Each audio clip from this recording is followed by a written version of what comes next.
We are now on page 12 of your working file, the Pick tool.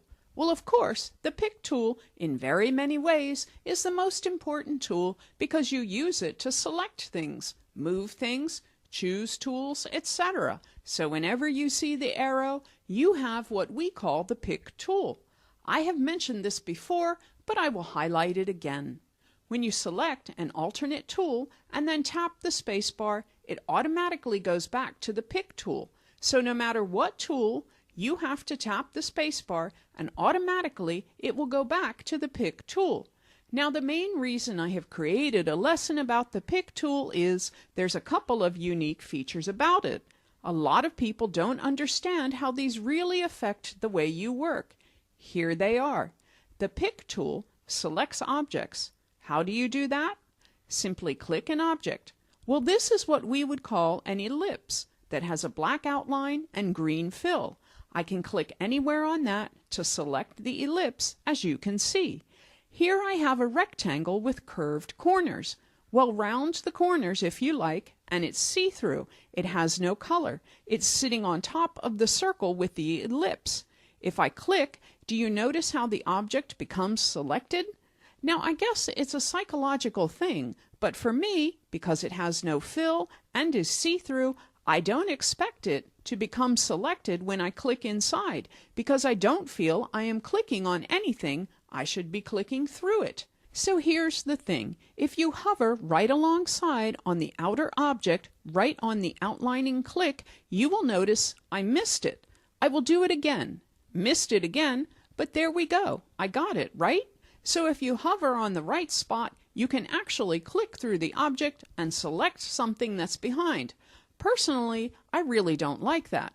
What I prefer is for the object to be treated as though it has no fill, and so therefore I can't select it. Well, there is an option there for this. By default, CorelDRAW is set up as treat all objects as though they had a fill.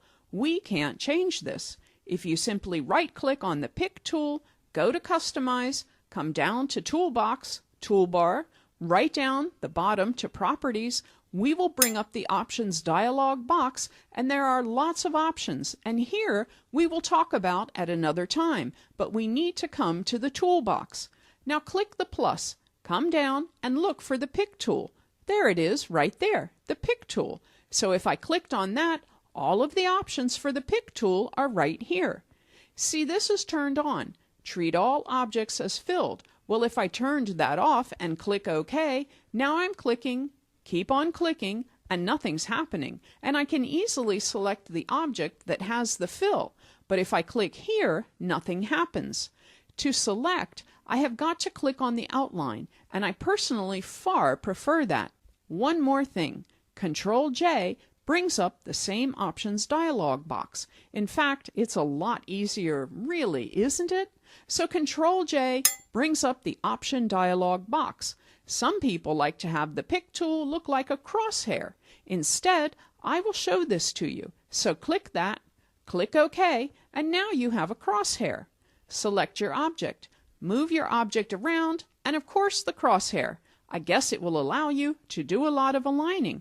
For example, if I click in the center and I move up there, the crosshair allows me to know that I am aligning the center of my ellipse with the top of that rectangle, or, as you see, I'm centering the ellipse with the center of the rectangle. Hello? It's not everybody's cup of tea, and it's certainly not mine, but I do know some of you will prefer it, so I wanted to show you. So Control-J, and I personally will turn that off, and I will leave this off as well.